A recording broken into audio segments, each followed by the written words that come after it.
Hi, I've got a tip for you. We're talking about basics in our painting this week, maybe next week too. But I have a tip for you. When I start a project, I usually start with it upside down.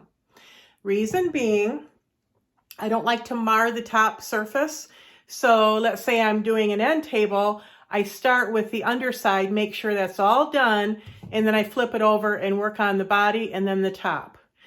That way you're not resting your piece on the finished top. That's the most important part in a table. This is a bench that I'm going to be working on, and I'm going to show you some tricks as we go along as to how I paint quickly and accurately. Now in this piece, it's mostly legs. The top is going to be fabric covered. So it's strictly painting the frame. I'll be using a Gothic gray and probably trimming in some black, but we'll see. It goes along with a set that I bought. I bought a butler's dresser, regular dresser with mirror, a vanity with mirror, a desk, this bench, a little rocking chair, and a small chair. And I also got a nightstand, which I'm probably gonna keep for myself, but the rest I'll be selling. So I'll take you along as I do it, and I will give you tips as I paint. Like I said, this is about paint tips, the way that I paint, different ways of applying the paint, how to get a good finish, that kind of thing. So let's get going. One basic thing about applying paint to your piece is you need to know your paint and you need to know your brush and which one works the best. So for this, because there's a lot of nooks and crannies and round spots, I'm gonna use a couple different ones. I've got a Klingon F30 and I have got a Zebra, which is a round-ended. And I will probably switch back and forth. And here's a little tip for you.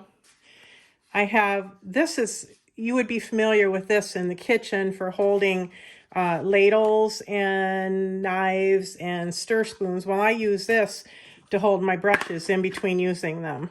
Works out really well, super cheap, keeps my table cleaner. And today I'm using Retique Ultra Teak all-in-one. You don't have to top coat this. I do sometimes for like on tops and stuff, but you don't have to because it's got the polyurethane mixed right in with the paint.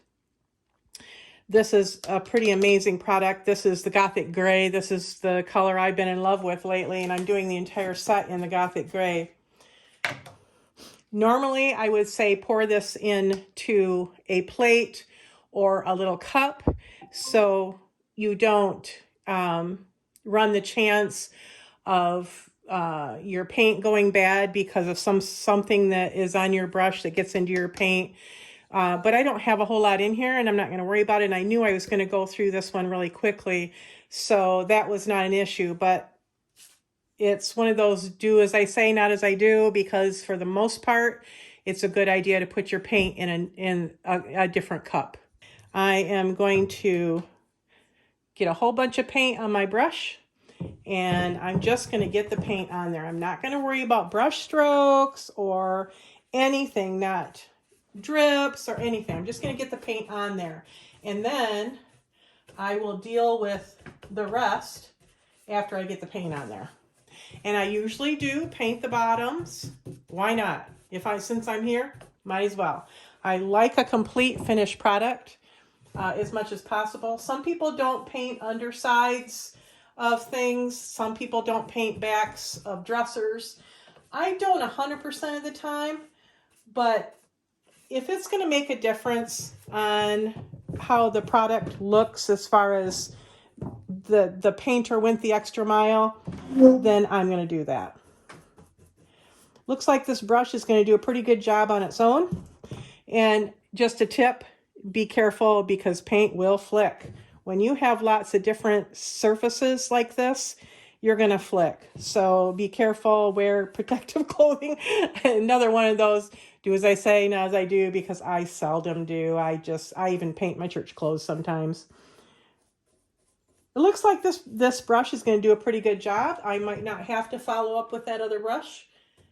So we're good to go.